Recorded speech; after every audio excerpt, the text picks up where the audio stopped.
Hey everybody, welcome to the Tesla Life, episode 73 for November 14th, 2018. My name is Russell Frost. I am your host. I guess I'm sort of like the pilot. I'm not really the host. I just kind of steer the ship, you know? I don't really like... We go off course without even listening to your Yeah, Russell. Exactly. I just, and I'm not even... More as an anchor. You know what? I'll wear that. I'll take it.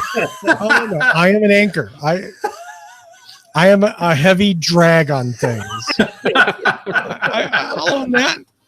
I got it. So luckily enough for me, I have three beautiful and supportive friends who are gonna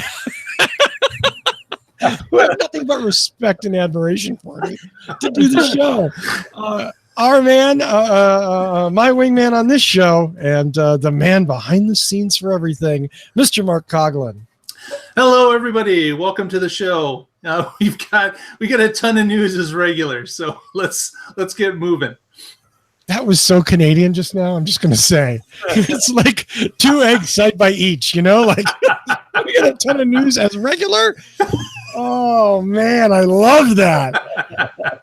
Well, speaking of regional colloquialisms, our man in the Pacific Northwest, Mr. Patrick Connor.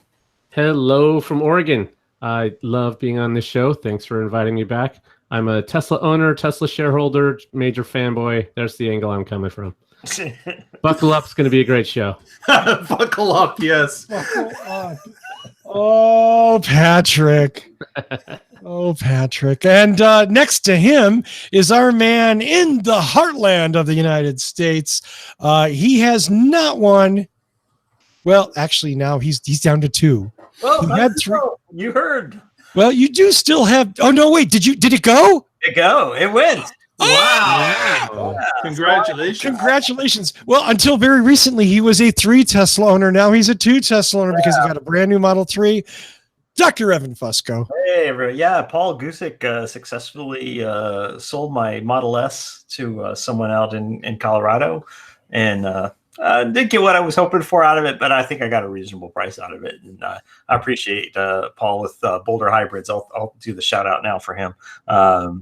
He did a great job getting it sold for me, and I appreciate all his work. Nice one. Very good. Very good. Congratulations on only being a 2 Tesla family. Yes. No, I mean, that's a good thing for you, right? It's not that you hated it. You just, you bought the Model 3 with the intention of selling the Model S. That's not a bad thing. Yeah. Even I. Room in the garage. Yeah, gotta make some room in the garage. It was my baby. VIN 1267. I mean, man, that was tough. Yeah. Well, you're a pioneer, and now you're just another one of those Model 3.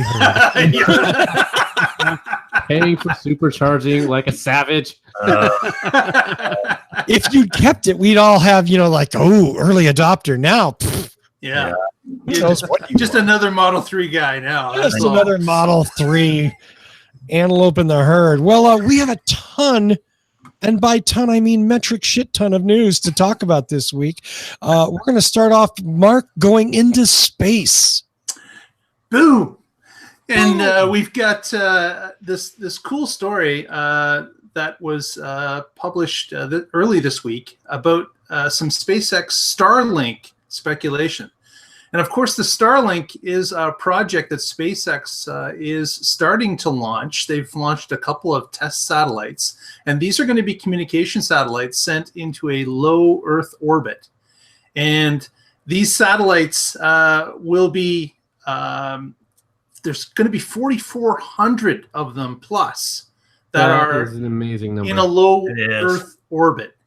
And these satellites speculated, they're known it's going to be a communication satellite. Now, beyond what it does, they really don't go into any detail.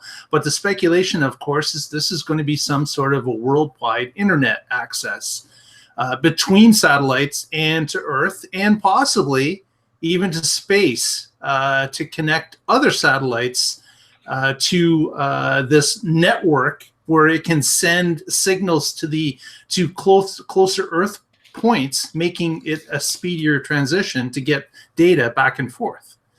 But this will eventually, if it is this type of system, it's going to allow basically any point on Earth, whether it's on land or in the ocean, to be able to access a satellite connection for internet. And there's also speculation that, of course, this could speed communication on Earth because it can use the satellite link instead of going through fiber optic cable. It can go up to a satellite in low Earth orbit, which can spread it across a number of other satellites and beam it back to Earth at a faster speed than what you could typically do with cable. So there's speculation that a whole bunch of people that are time sensitive with their information, such as maybe stock traders, would want to have access to this type of a network to get a few milliseconds up on the competition and be able to send their trade or their buy and sell through the system at greater speed. Yeah, But- I've read that too, and I'm just gonna call BS on that. Yeah, thank you. Thank you. Yeah, if you're a stock trader, you get a building that's really close to the market, and you get a hard wire, and that's how you get low latency, Mhm. and that's how you win. If But you're they're beaming something talking up into about space- between, like, say, London and Hong Kong and New York. right. These So the people, that- these people that are really- tracking in multiple cities, even though they're located in one.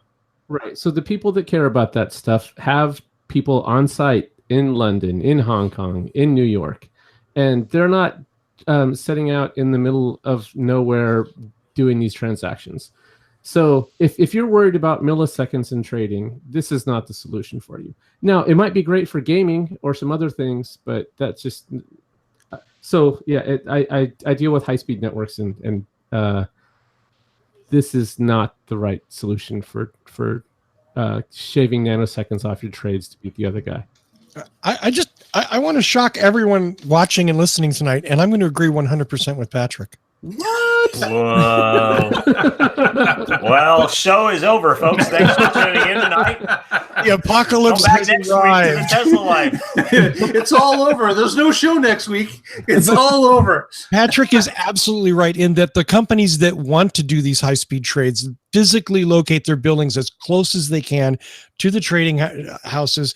Literally, the battle for that real estate is one of the most expensive things they do, and getting that shortest possible piece of wire directly to the servers that they deal with is the important thing. So Now, one other thing that this article indicated was about how there was concern about launching 4,400 plus satellites into a low Earth orbit.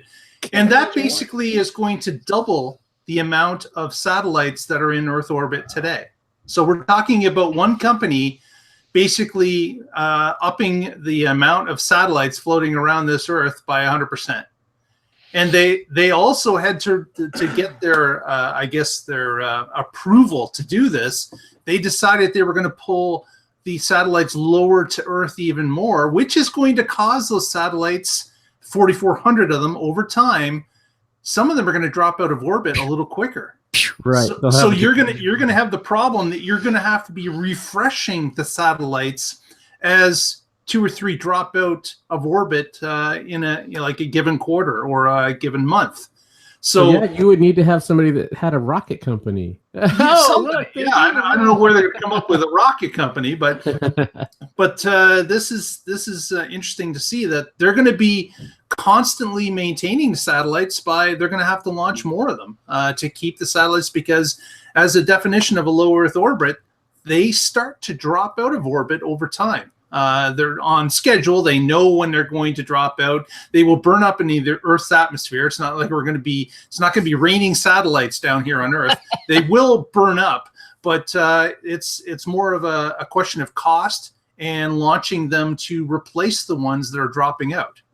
But right, and they're going to be regularly launching for other reasons, and they'll just be able to use whatever extra space they have on any launch they do, and throw a few of their satellites in there. So getting them up into space will be effectively free for SpaceX. Right. So they're basically stowaways on rockets. Yeah. Exactly. Someone else is Like that paying easily there. You can't just throw a satellite on any random rocket, it has to be going on the right trajectory, and because the final stage, when you're going to have over 4,000, you can just take whatever. Yeah, it's here and there. It's like a shotgun thing. They just shoot it off, and some arrive, some don't. So when does Cyberdyne announce the T800 integration with this? I'm just wondering, because that is the next step. Okay. Of course. Raining Satellites is a first show title. That was there you go. Yeah. If you're old enough to remember Skylab coming crashing down. I mean, these are small satellites, and they'll probably all burn up anyway. But oh yeah, they're much smaller. I think we're talking the size of what something like a little bit larger than a bread box. Like these are not large satellites. Right. Mm-hmm. So they'll be able to put many of them on a launch, dozens. And they're going to need to get 4,400 plus up in orbit. Like that's right. A significant number.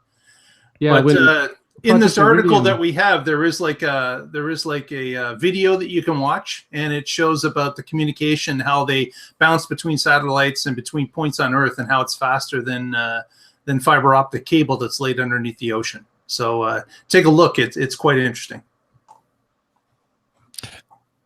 Pretty cool. I got nothing. I got nothing. That's cool though. Yeah. Until the Terminators kill us all, and then until then it's gonna suck. Yeah, we're all happy until we start dying. Yeah, until the piles of human skulls litter our roadways. Yeah. Oh, Patrick, what, did I go too far? Come on, I saw that. And they say you're a cynic. Yeah. And there he is, earning his title of anchor. I'm not the autopilot of Tesla life. I'm the anchor pilot. Just here to bring people down. Keep us grounded. Let's talk about something high speed and fun so that I'm not bringing people down. How's that?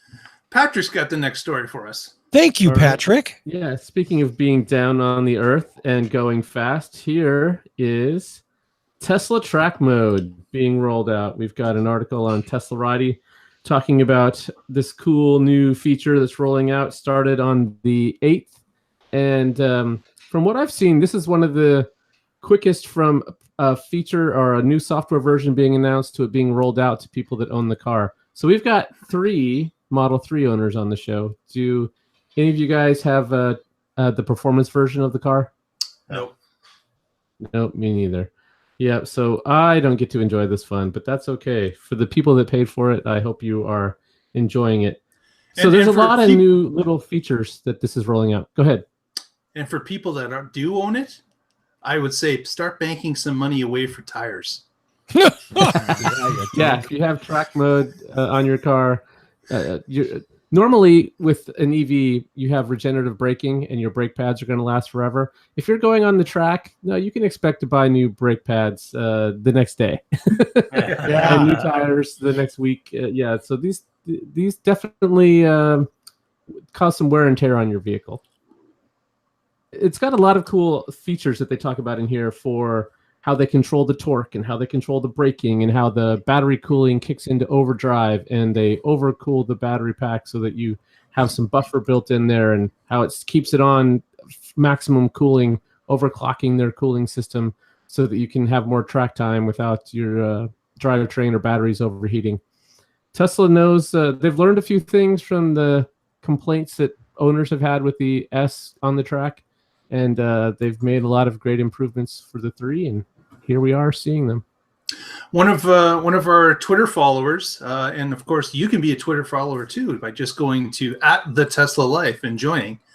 But one of them indicated that they turned on track mode that they recently received, and immediately the car's cooling fan for the battery kicked on to high and stayed on high.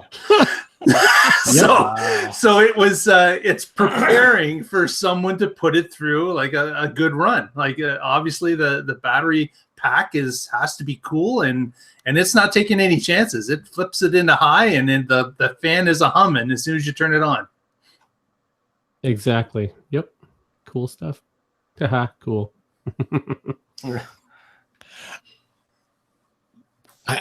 Yeah. Well, there you go. Our next story. So nobody's going to be upgrading to performance just to get this feature? No. I think None of the- this show. The upgrade to performance is not an over-the-air update.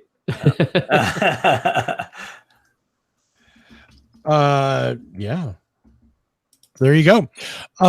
Speaking of advancements, speaking of add-ons, speaking of upgrades, everybody wanted one, and now you get one. Yes, the Tesla Model 3 key fob was rolled out this week. It was not the $200 price that there was some speculation upon. In fact, it is a steal at $150. It's not 200 for some of us. Yeah, I get why is it? It's $200 here. Oh, is it $200 in Canada? Oh, I'm sorry. No, I mean really, that sucks. You know, just because you're Canadian. Just because. Yeah. Yeah, it shouldn't even be called dollars. It's 200 loons. Come on. Yeah, that's it. That makes it better. 200 loonies. Yeah, it makes it so much easier. Yes. I love that. So, it's a sexy kind of stylized Model 3 looking thing. Now, of course, being the anchor of the show, what am I going to bring up? It doesn't It have does not have passive passive entry. entry. Wah, wah, wah. It doesn't have passive entry. You can't approach the car with the key fob in your pocket. It will not unlock. You have to hit the device, touch the device to unlock the car. It's like 1998. I know. So I just, I'm coming with the like $19,000 Corolla with Smart Key has that. But Yeah. your $60,000 Model 3 doesn't have it. What the hell? So yeah, I don't know. It's frustrating and annoying, and I don't know why it couldn't at least have that. My guess is that maybe the hardware for that is not built into the car. That's what we've heard. Yeah. Yeah, I mean, so it's the hardware that's built into the car is to work with your phone, and the point of the key fob is going to be for valets who gives a shit if they have to push a button, right? I mean, and because the valets get all confused by the card, they don't know what to do with that. They don't know where it goes. It doesn't have a hole in it that they can hang it on the hooks where the other keys go. It's kind of a pain. So you got this thing, you keep it in the glove box or whatever, and give it to the valet when you get out. But it's very impractical for an everyday user. At least, I don't know if it's completely impractical, but it's kind of a waste. The only problem with it is because a number of people with phones that are not paired well with the system, like some Android phones, that's the reason they wanted this fob, was because they do have issues when walking up the car is not picking up signal or the Bluetooth or whatever it is to unlock the door. So they were hoping that having this in their pocket would give them that passive unlock that they were promised or hope would come with the phone that they have, but that's not the case. Well, and I know the speculation is that maybe there's some piece of hardware missing, and maybe there is, but let's be honest. If you have a receiver in the door in the car that takes a signal when you press a button, if you have an actuator that unlocks the car, the difference is what? Software? It could be that it's a Bluetooth receiver, and the remote is not Bluetooth.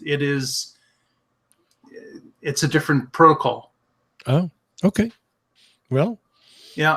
Yeah, So what protocol works on the key fob though when you push the button, right? Isn't that was it IR or no? That's not the name of it. I don't think I know. I don't enough believe technical knowledge to understand the. I don't believe it's Bluetooth. Right, I don't believe it's Bluetooth on the key fob. Yeah, I wouldn't think it's so. just RF, but I don't know which particular band they're using. So it could be that the receiver that they have in the car is just a Bluetooth receiver. And therefore the key fob would never be able to access it. And the piece of hardware that they have in the car, of course, you could upgrade it. You could, they would charge you for that.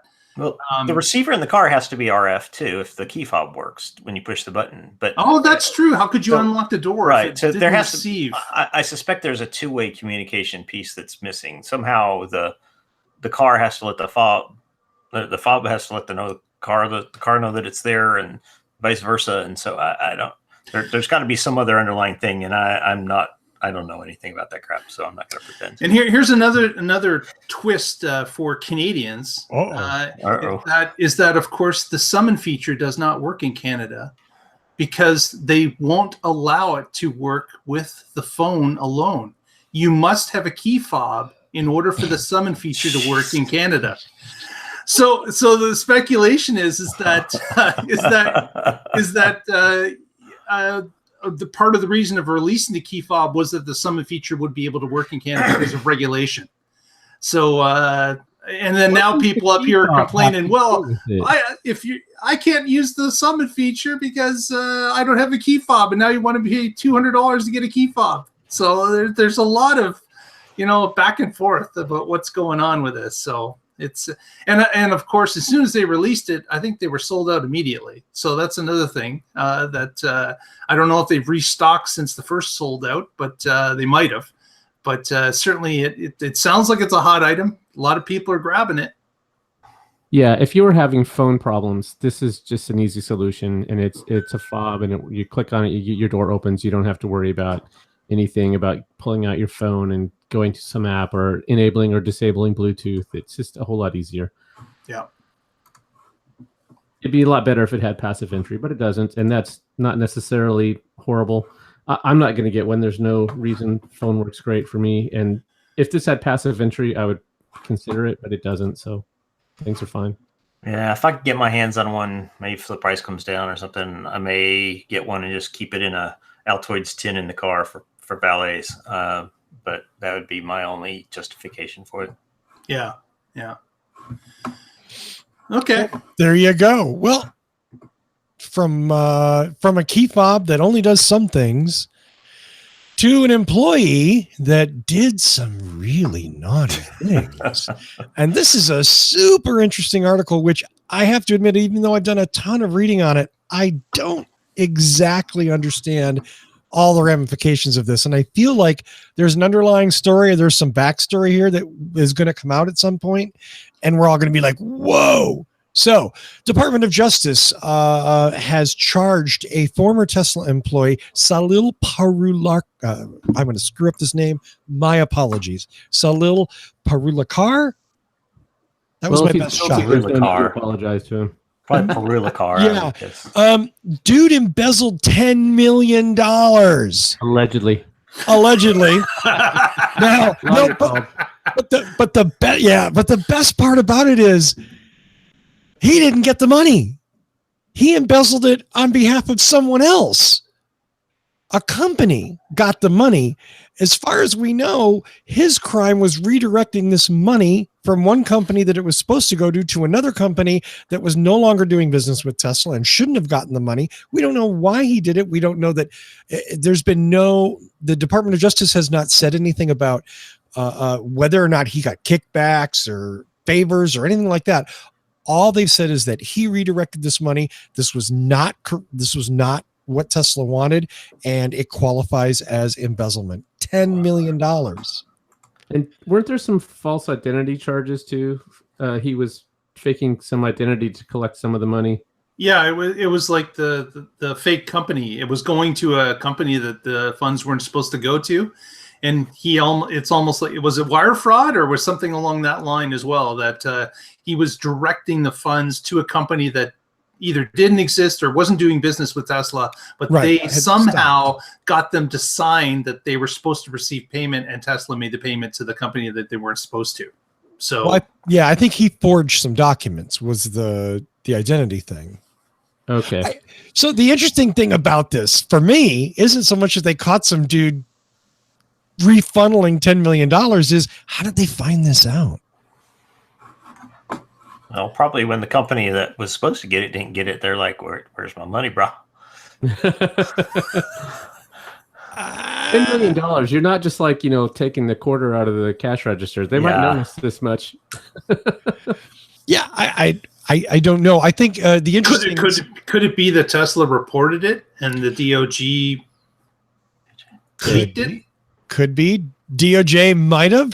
There's speculation that maybe this came up as part of the investigation into Tesla via the SEC, alerted DOJ and went, this doesn't look right. And that's how they got clued into it. Yeah, we don't know. Possibly. Yeah. And I'm not super like big into speculation, but it's a super interesting story. Okay, I learned two things from this. Yeah. One is I need to work for a company that embezzling $10 million would be possible, and two, that I need to be smart enough to figure out how to do it. Yeah, don't learn from this guy because I just gonna say 20 years in jail. Yeah. 10 million's no good if you're sitting in jail and can't spend it. Right. Only embezzle 8 million and then stop. Even just 5 million, like I'm not greedy. Not more than the average bear, at least. As well, this week, Tesla had tweeted out, Elon, of course, had tweeted out that he wanted to help with the California wildfires, the Camp Fire up north, and, of course, the Woolsey Fire in Malibu. Just, hey, if there's anything we can do to help, let us know. And also pointed out, of course, that SNX have, quote, hospital-grade HEPA filters.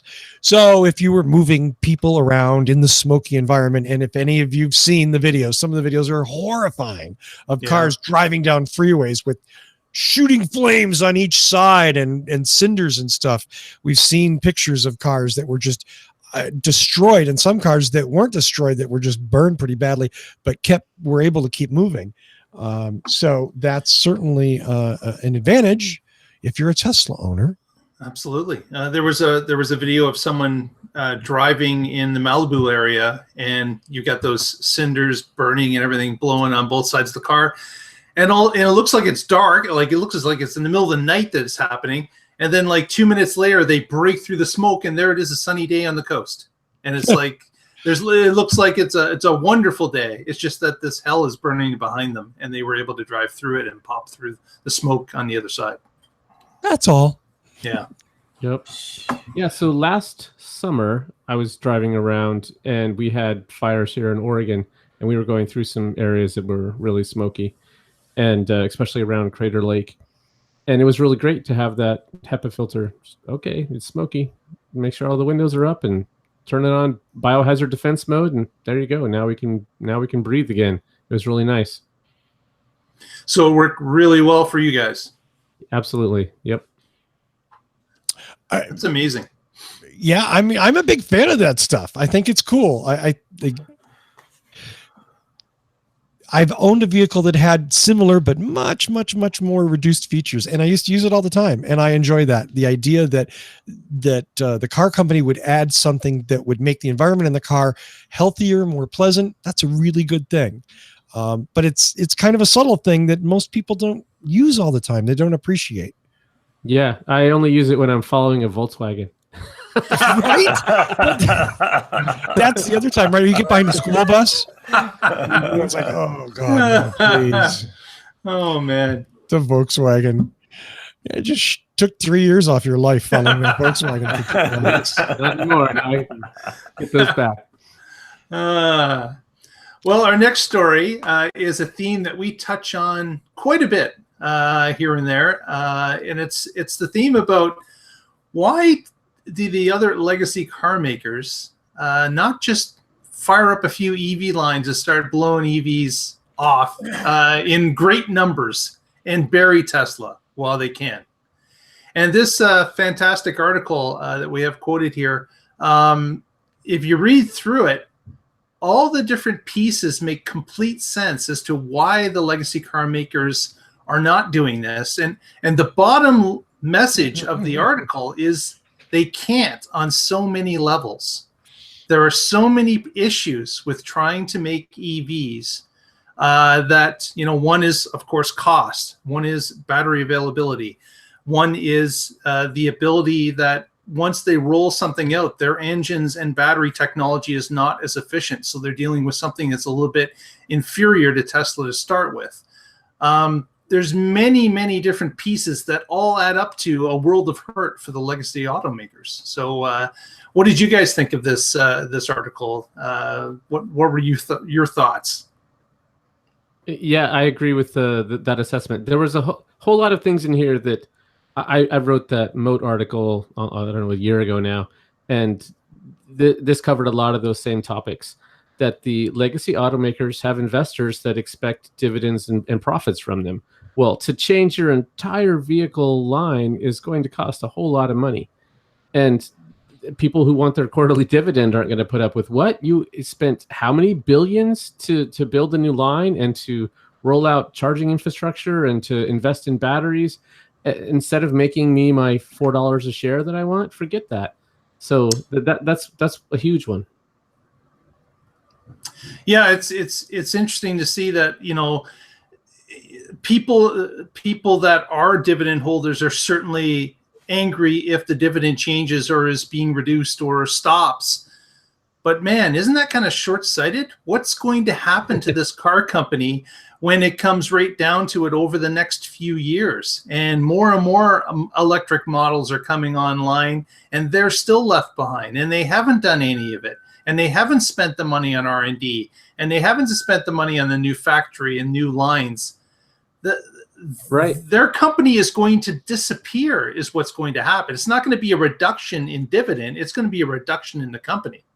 Right. And that's why a lot of companies do not survive these major inflection points.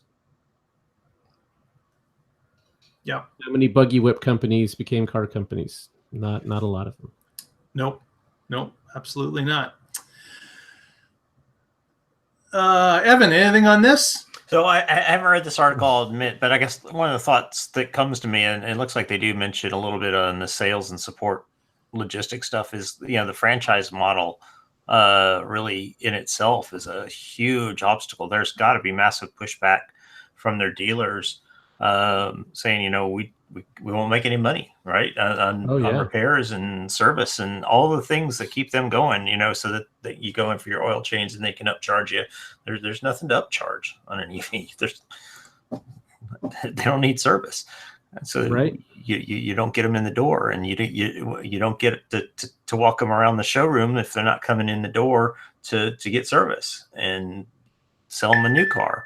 Yeah. It's, you know, that whether it's spoken, unspoken, direct or indirect pressure, it's a huge change for these big automakers. And, you know, somebody smart is going to get into one of these big three, and they're going to figure out a way to split it off as a separate group and make it happen. And they're going to be able to grow it and under a different name or whatever they'll need to do. But somebody's going to have to be smart enough to get in there and have the power to influence that change and make it happen. Or you're right, they're going to go the way of Kodak. Yep. But the clock is ticking. Kodak. Polaroid. Yeah. The Kodak moment is here. Well, I mean, I don't think the parallel is exactly correct, and I'll just add this because I'm the boat anchor on the show. This article is a little melodramatic. Okay, it's a little. Let's also be clear that as soon as EVs are mainstream enough for these companies to make money on it, you can rest assured they'll be making them. Oh, absolutely. But by then, how far behind is their technology? No argument. If they're just buying commodity batteries off of the open market, like everybody else, they're competing with those. They don't have their own supply chain. They don't rule their own destiny. They can't make advancements. They're going to be several years behind. No argument. But again, they're not losing billions right now, being the thin edge of the wedge, driving development. So, yeah. And like we talked about, every time Tesla comes out with a new car, they're buying them and tearing them apart and reverse engineering and figuring out how they got there and learning a lot from that without spending a whole lot of R&D money to get that information. Exactly. Absolutely. Absolutely. Just like they do to each other with gas cars, right? Right. Oh, yeah. That's no different there. Yeah. This isn't exclusive to EVs. And I'm not defending the practice, but I'm also saying that one side of this is that the legacy car companies are, potentially going to make themselves obsolete. The other side is they're letting Tesla run the marathon and they're ready to come in at the last 50 yards. Right. They'll be wind drafting off them. Or coattail riding. Absolutely. Absolutely. So there's no question that Tesla's doing the good work right now. No question about that. Yeah. So there, see, I'm not a complete boat anchor. There you go. Yeah. Just a little bit of a boat anchor. Here's some good Tesla news. How's that? I have some good Tesla news. Tesla has paid computer experts, coders, security researchers, white hats as they might be called sometimes, a bug bounty. And that what that is that people who go into Tesla's code and look at it and look for bugs, look for problems with it. And they previously have paid up to $10,000 for that's the maximum payout. Doesn't mean every time you find a bug, you get 10 grand. Up to, but they've increased that payout, maximum payout to 15 grand. Obviously, that means that Tesla has people that are financially motivated to make their code as good as it can be, and they're not hired. They're just collecting a bounty. This is a good use, scary as it is, of crowdsourcing, right? Yeah, absolutely. Yeah. It allows people to, and actually the article even indicates that if you register as one of these bug hunters, they will even help you put your car back together if you're using your own car to discover bugs. Right. So if you damage your car in the pursuit of a bug or something along that line, Tesla will even help you reflash the car to get it back in proper order. So they're certainly behind the program because, of course, they know that third parties out there could find an issue that maybe internal programmers have set aside or haven't looked at in as much detail. But you allow the free market to go after it, and you're going to get hit from all different sorts of angles, and that certainly helps bulletproof the software. Right. And to be clear, this is not just like oh, I was on autopilot and it didn't change lanes, and so I hit bug report. Where's my $15,000? Right. You will not be collecting any money. Right. Yeah, this is people that are going in and hacking the code, and we've covered some of these stories where they could use a rogue Wi-Fi router and then take over breaking of the car if you were within range of that Wi-Fi, which is not something you really have to worry about in on the freeway or something. But it was a bug. And they reported it, and Tesla fixed it, and now you don't have to worry about that. So there have been lots of cases like this. In fact, there was one story I watched where these two hackers had hacked into the car and found some flaws, and they said they emailed Tesla about it, and Tesla did something that no other car company does. Other car companies send lawyers and tell them not to talk about this. Tesla sent engineers and said, "How did you do it?" So yeah, it's a very different mindset from Tesla, and this is awesome. Absolutely. I put the link in our internal chat to the Tesla webpage where you can sign up to be a bug reporter or vulnerability finder or whatever you call it. There's at the bottom of the page, there's a Tesla Security Researcher Hall of Fame. Oh, cool. Yeah, and so here's what I find fascinating. In 2013, there were like 20-something people put in the Hall of Fame. In 2014, there were 8, looks like. None in 2015, 2 in 2016, maybe. There's 3 names, 2 different teams. Only 1 in 2017 and only 1 in 2018. Well, they are learning. That's absolutely good. Yeah. Less Hall of Famers means less issues to fix. Right. I would think that with a new vehicle platform with the Model 3, that there's a whole new opportunity. And so there might be a couple next year. Especially with the web browser's recent add to the Model 3, right? And that the web browser is one of the big security holes that a lot of these have been exploiting. Considering the browser doesn't work, though, how big of a security There's a bug, right? It's a really Oh. slow security Oh, hack. my gosh. Damn thing work. So, smart key and a web browser. Is that what I'm hearing? I'm just saying. I mean, like, and a Things lot of that time. improve. Yeah. well, one of the things that Tesla is improving all the time, and I want to follow up on, we had talked about this last week. Tesla, in the S and X, they use a standard lithium ion cell. It's a 18650. Or And 18650. Whichever way you prefer to say it. Like normal humans or like Russell.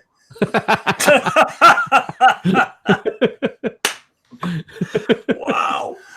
Man, Russell and I don't agree. The look fest the is look over that you're there. getting, the look that Russell is giving us. Patrick, you should be dead in your chair right now. you forget, Patrick, we're on the same coast now. Oh, that's right, yeah. All I'm Then you saying learn how is, to say it West Coast style. yeah, all I'm saying is you and I are a lot closer than ever before, my friend. So go ahead, poke the bear. Go ahead. And in 2 weeks, he's going to be up there in a scooter to kick your ass. Exactly. And you won't expect it. You will not expect it. You'll be like, look at that fat ass guy on a scooter. What's he? Oh my God, he's pointing a gun at me. Now that I've threatened you on global broadcast. So Tesla makes their own lithium ion cell that they rolled out for Powerwall and for Model 3. It is a 2170 cell. It's a little bit different form factor that Tesla thought would be more energy dense. We've reported things about, I'm sorry, let me go back to last week. We said that Tesla was the only one that did it.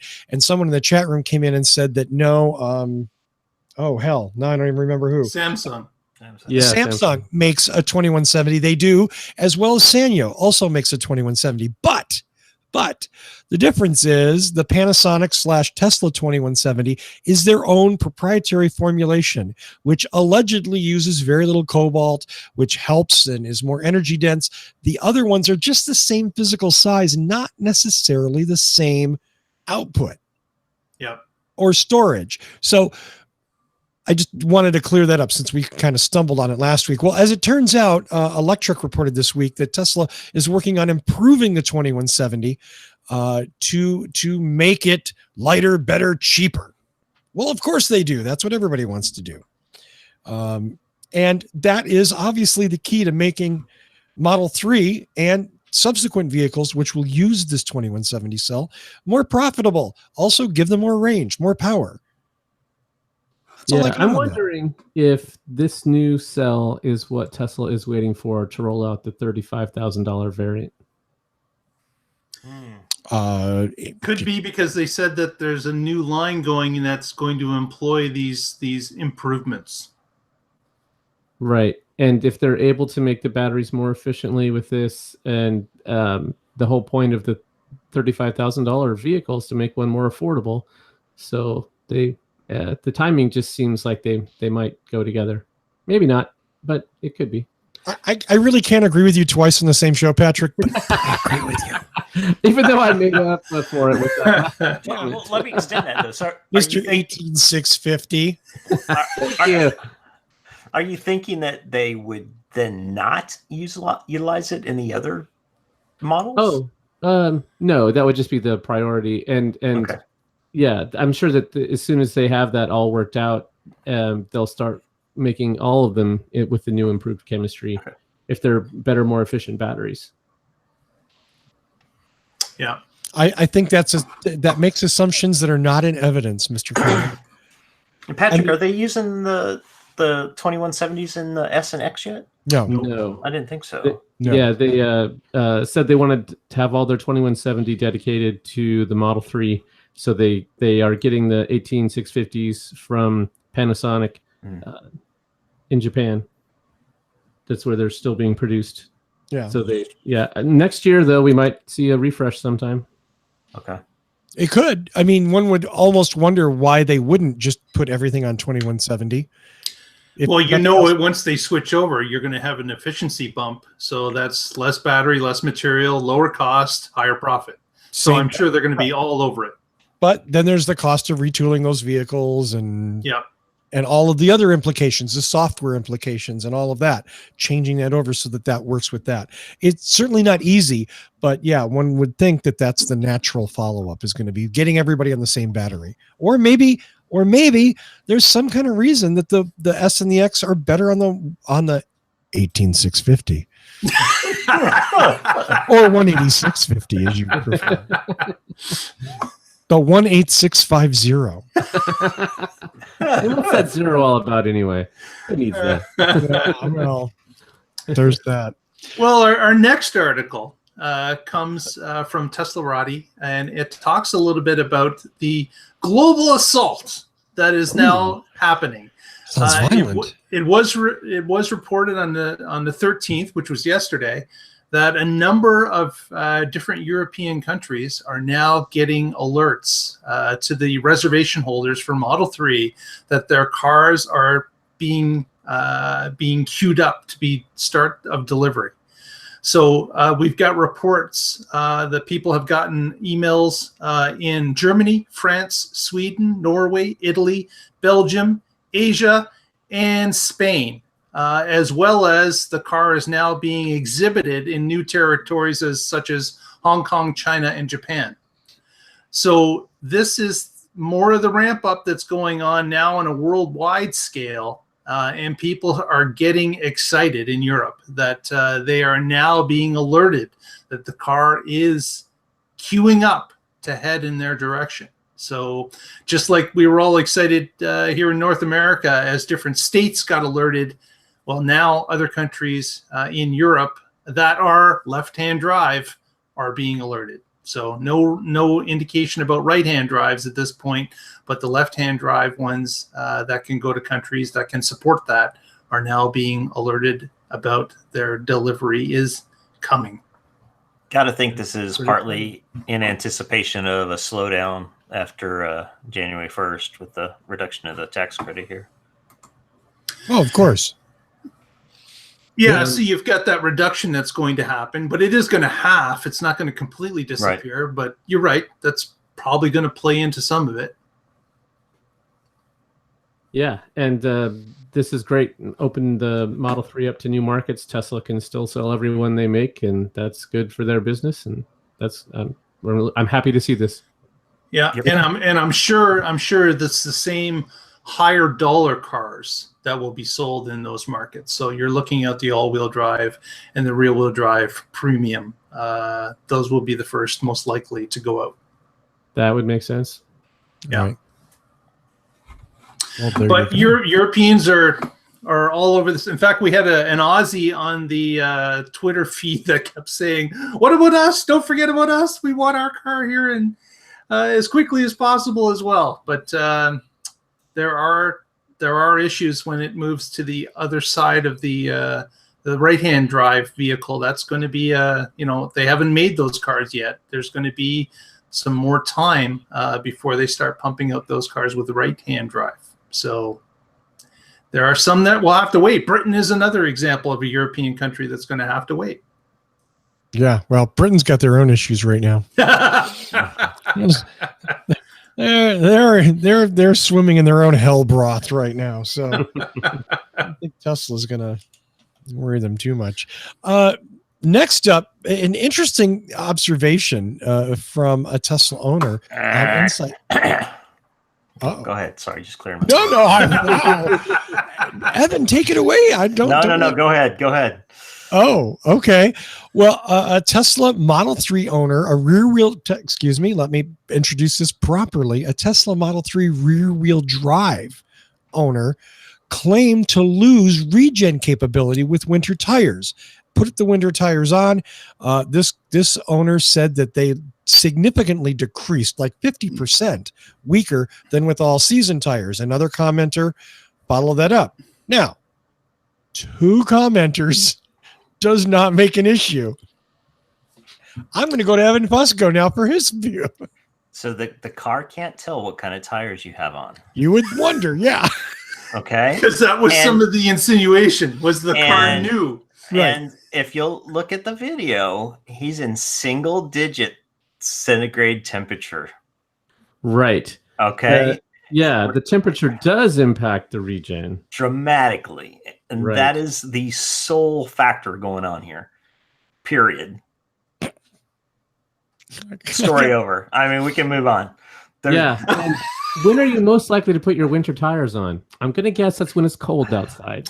So It is recommended correlation you're or in, causality. yeah, Right. yeah, when you're in single Celsius weather, that's when you put your winter tires on. It's a happy coincidence, you're saying. Right. Yes. Just like the reduction in the number of pirates has caused global warming. And they're very correlated. Obviously, it's the cause. You have to admit there are fewer pirates. That's all I'm saying. Okay. The Somali pirate stories have certainly dropped off the map. Yes. Oh, God. Yep. I got nothing on that story. I just wanted and I will test that theory myself. I do have a set of snows that are ready to go in the car, but I'm going on a long trip in December into the U.S., South U.S., so I'm not putting them on yet. So I will not be able to confirm nor deny that until late December. you're Right, but taking the Tesla down south? I am going on a road trip all the way to Disney World from here. No. Yes. That's a big drive. How Yeah. cool. Yeah. Wow. So the whole family and I are going down in the red Model 3 all the way to Florida. Nice. It'll be interesting. We're going to do some certainly some video along the way and talk about supercharging stops and what it's like in the cold compared to the warmer south. And it'll be fun. It'll be fun to see how it all works out. It's going to be awesome. I love that. That is cool. Hey, Evan, so on the S and X, it shows you if you have the energy meter up that your regen is limited. Yeah. Is there anything like that in the 3 that shows your regen? Yeah. It just capability? shows some little dots. First of all, on another little pet peeve, I wish that bar, that whole energy Yeah, bar, was those a bars. little thicker, a little wider, a little more It's like colorful 2 graphic. point. I totally agree. It's really hard to see. So I would love to see that like expanded out where it kind of sloped up towards the ends or something as you used more power or got more regen. But yeah, what you'll see if you look closely is the colder the battery gets or the less regen you have, it gets little dots instead of lines. But it's fairly subtle. One other thing it will do is it'll show a little snowflake by your battery when it gets cold enough. And we got the snowflake today for the Did first you? There you time. Oh, Yep. congratulations. No, it's not a winning scenario. Trust me. Yeah. I win. No, I don't. Shit. Not Get really, your booties no. on. It's cold out there. So Mark, Nice. you're not going to come down through Missouri by chance, are you, on your trip?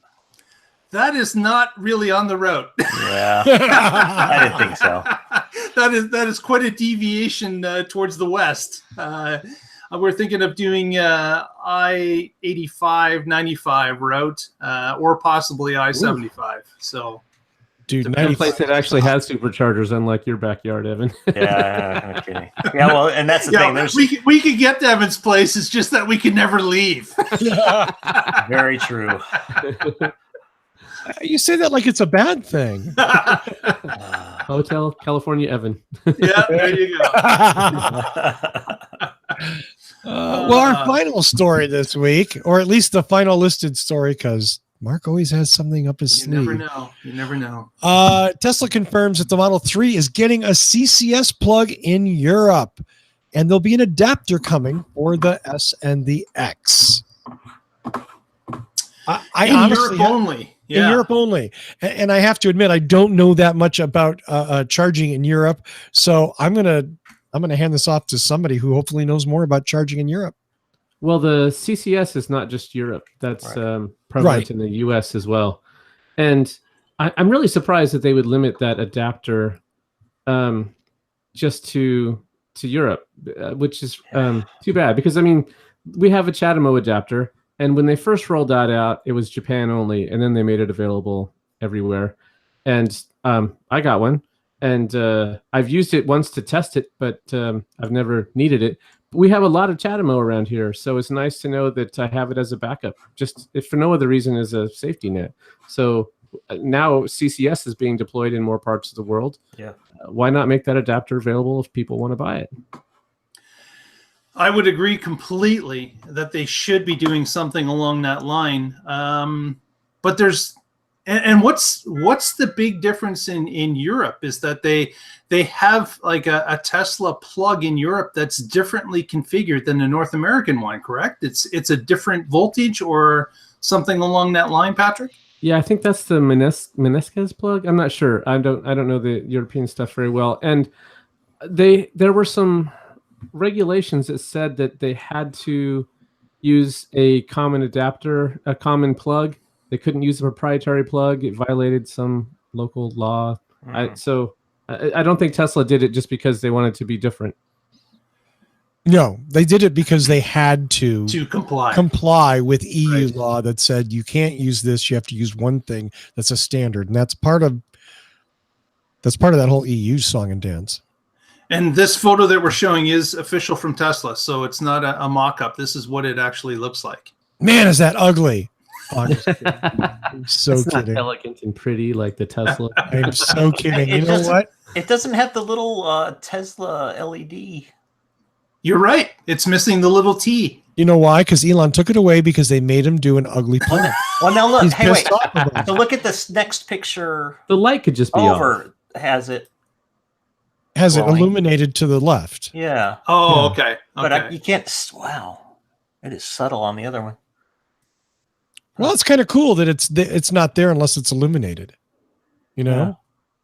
Nifty. I think that's cool. But I think you guys are right. You know, the Electrify America VW punishment program that's putting in chargers across the U.S. is putting them in some more remote places. We're getting some kind of odd places here in Missouri that are filling out the charging network in the area, and those are CHAdeMO and CCS.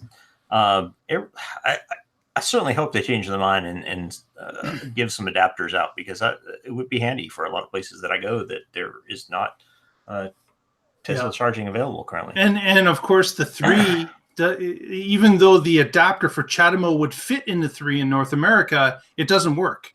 Yeah, there's some sort of software block or incompatibility still. So I would think that, man, if Tesla if they're going to introduce a CCS in Europe, they should introduce both the CCS and the CHAdeMO here, and let them work for the Model 3. Let them work for all the cars. Like, it makes sense. The more choices you have, the better it is. And if nothing else, there's going to be a gray market for these things from Europe. And I will mention also that there was some sleuthing done by Model 3 Owners Club, Trevor, and he was able to come up with that parts catalog that they released just the other week. There isn't a parts catalog, an indicator that the Model 3 does have a CHAdeMO charger. So it's in the parts catalog, but yet we can't buy them yet. And even if you had an old one, it doesn't work yet. But there is hope that hopefully it will come along. Yeah, I hope they come out with it, but I'm also worried that when I had the Leaf, I drove around and used some of the various networks that are around here, and they were nowhere near as reliable as the Tesla network. Oh, you're So correct. So if you buy one of these adapters and then you go and it's broken, or there's only one and there's 3 cars waiting, you might just be like, oh, these EVs suck. I hate this. So at least right now, people are experiencing the Tesla network and not some less reliable, crappy network. Yeah. The only other thing that comes to my mind, and I'll borrow the anchor from Russell temporarily to lend it to me kindly. I have this little lingering suspicion in the back of my head that I hope is wrong, that they don't want to release it for the Model 3 because they're making money selling electricity by making people supercharge instead of using free or cheaper CHAdeMOs. I hope I'm wrong.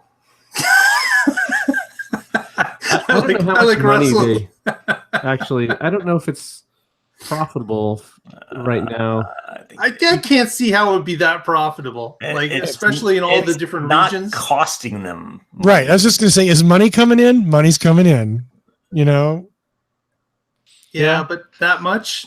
Well, Is it better than nothing? I don't know. I think it's money. Yeah, I think it's got to be money. I mean, 60,000 cars on the road. I don't know.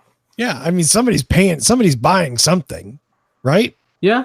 Yeah. And certainly selling electricity. There's a lot of companies that make a lot of money doing that. I mean, they're buying something and they're not spending the money somewhere else when they do. I mean, there's always two sides to that. You know, you're making money and you're not losing money. Well, and again, even if you're losing, let's say they're losing 15% on every 50%, it's still that they get the cash for the 50%. They wouldn't have gotten it at all otherwise. Yep.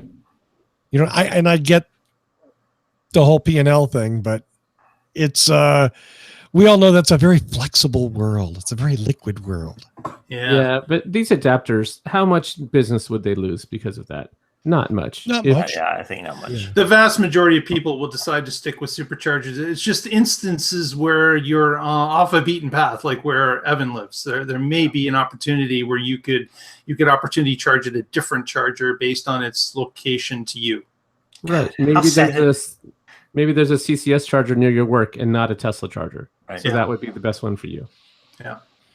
But how sad is it the Canadian has to make fun of me for living in America? Hey, you still got to pay $50 more for the key fob. Yeah. Don't worry. 50 loonies. Yeah, don't worry. He's still getting fucked over. So, well, good. All right, Russell, you can have your anchor back. Thank you, Mr. Coughlin. Is there one more thing? There is one more thing, and we'll keep it quick. I didn't But this was kind of cool that came across this modified Wrapped Model 3. I saw that. Oh my god. Oh my god. And you will have no problem seeing dirt on this car because you won't see the dirt ever because it's a dirty wrap.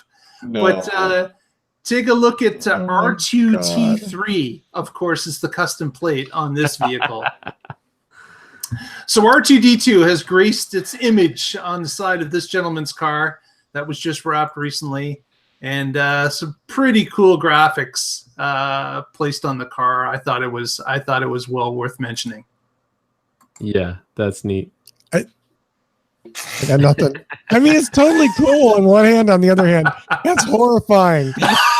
I'm confused. Like, I love people that customize things, and I think it's totally cool that people are wrapping these things in different colors of vinyl and stuff. Yep. Great.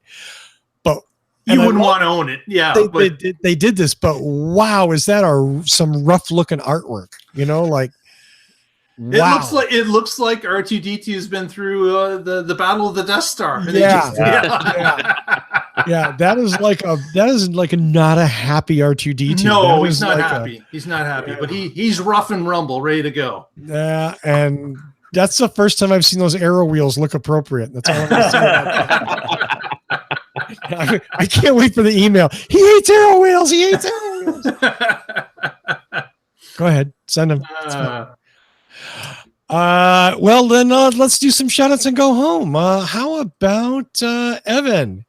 One more shout out to Boulder Hybrids and Paul Gusick for selling my Model S. I appreciate it. Yay, and congratulations to a happy new used Model X owner somewhere in Colorado. Yeah. And you can buy used vehicles or sell used EVs through Paul Gusick at boulderhc.com. There's a little plug. Yeah. Mr. Connor, how's that sexy microphone doing? I've got a shout out here. I have a Model X, and we went camping this summer, and we had another family come with us. And even with the third row folded down and the frunk full of stuff, we didn't have enough space. And so we eventually jammed everything in. We had to leave a few things out. And so I was looking for a solution, and I was thinking maybe I would get something I could tow, since I do have the tow package with mine. And I found this company called XRack, xrack.us. And are you see? Can you see what I'm sharing here? Nice. Oh, a little platform that plugs into the tow bar. Yeah. Right. Yeah. And so you can throw a cooler back there. It's got a bag that fits this. And you might notice the way the corners are cut there. Yeah. And that's so you can do this trick. It is designed to fit in the back. Yeah, and there's a cargo cover for the X. You just pop out the cargo cover, and this replaces it. Nifty. Yeah, and then the bar that goes into the car, you can see that slides right into this center piece. So they've really thought this out. And then not only that, when you have it installed, you have another hitch receiver here on the end, so you can put a bike rack or other stuff while you also have this on there. So it's a pretty neat thing here. Nifty. That's awesome. Is that on your car now? Yes. Yep. In fact, so this picture Wow. is from their website, and the first picture is my car. And there's the one tool you need to install it. Just the bench. Backup camera is where on that car? It is on the door, so it's well above this. Yeah, It's it's on well the, above above it. the license plate. Even loaded? Depends on what you load it with. Right. Exactly. Yeah. Now, No, I no, suspect you probably still need to turn on tow mode just because of those sensors, I assume. No, that's only if you plug something in electrically, so that you have the brakes and stuff. So with just this, you don't have to have tow mode on. No, it's not just for that. No, like for backup. Yeah, for back. Like when I put my bike rack on there, it thinks there's something behind me all the time, so Right. I have to put it in tow mode to turn off the alerts. Oh, yeah. Maybe I would I think. just ignored them. Oh yeah, no, just throw it into tow mode and it'll turn all that stuff off. Okay. Yeah, I assumed tow mode was just for. Oh, yeah, but then you can't use autopilot. So it all depends. I thought tow mode was just for when you were literally towing something with wheels. No. Interesting. So I was really happy with this, and I emailed them and I said, "Hey, I do this podcast, and I want to give you guys a shout out." And they said, "Hey, that'd be great." And I said, "What would be even better is if I could give out a discount code." And they were like, "Well, we don't really have a program to do that." And I said, "Well, now's your chance to make one." And they said, "Okay, we'll get back to you," and they did. So Wow, look at that. Oh. So we almost have a sponsor. Except we get no money from them whatsoever. No, which is they said that they would give me a That's small okay. percent, but I've already bought all the stuff from them I'm going to buy, so I won't use it. But hey, if you want to buy one of these and you want 10% off, here's a code that works for this year, PC 2018-10. Is that like a 10%? Is that what the 10 is? Exactly, 10% off. So Can I make that a 50? yes, just change that number Just to whatever you want, and that will make be your own discount. Yes. Yeah, I'm sure It it'll be was no a big test, deal. and you passed. That's a brilliant cargo carrier. I mean, that's really cool. Yeah, and I like the fact that it stows in the back of the car and without taking any additional space because it just replaces that cover that was there. So did you do the light then, the extract light, or the HD? Oh, you can do the HTTP in front of that. If No, you, but no. The rack. Which model did you get? Oh, They've got two. which one did the I X buy? Lite and the X HD. Right, yeah. So they have two versions of it for depending on how much weight you're going to put on there and how much you want to lift. I bought the light one just because I just plan on putting some bags or a cooler back there. And there's a heavier duty one that this one is the light one is more aluminum. The heavy one is more steel. Cool.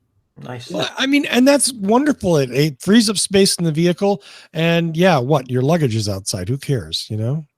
Yeah. Right. And they have a rainproof bag, which is shipping in December that I'll be able to throw stuff in. And that way it doesn't get all dirty or whatever. If it's just a cooler back there, I don't care. I can hose that off. But if I have my clothes or whatever, I don't want those to get road grime all over them. Yeah, that would suck. Wow. They've got quite a variety of accessories and stuff for that too. That's impressive. Very cool. Yeah. The snowboard holder and ski holder and fishing poles and cooler and all Even kinds of stuff. A cool little bar like for your Yeti cooler to hold it on the rack. It's very nice. Right. Yeah. And a lock so you can lock your cooler so people don't steal your cooler or drink your beer while you're at a cold Gotta stop. Yes. All right. Come on, it's a donation for anybody smart enough to take it. All right. Well, thanks for almost sponsoring us, X-Rack. Hey, right on. Yeah, thanks for. hey, at least offering everybody who watches and listens to the show a chance to get an X-Rack at a discount. That's totally cool. Yep. PC Yeah, the funny thing- 2018-10. Yeah, and I paid full price, but you could get a discount. Patrick paid full price, but you don't have to.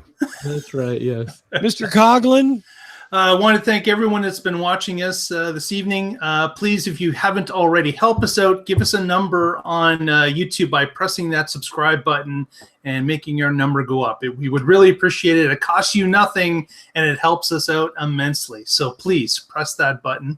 Also, thanks to all the people in the chat room. We've been kind of ignoring you tonight, but certainly if you've got a show title for the show, put it in there. We'll grab from a list and we will make a show title from it. So we appreciate your input into the show, and we appreciate you watching and listening this week.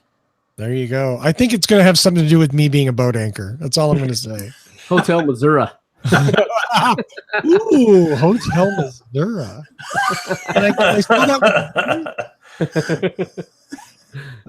anyway. Well, thank you, Evan. Thank you, Patrick. And of course, my partner in crime here, Mr. Coughlin. Thanks to all of you in the chat room. As always, whatever you decide the show title should be, we'll do our best. And until next week, or I should say, tune in next week and find out what is going on in the Tesla life.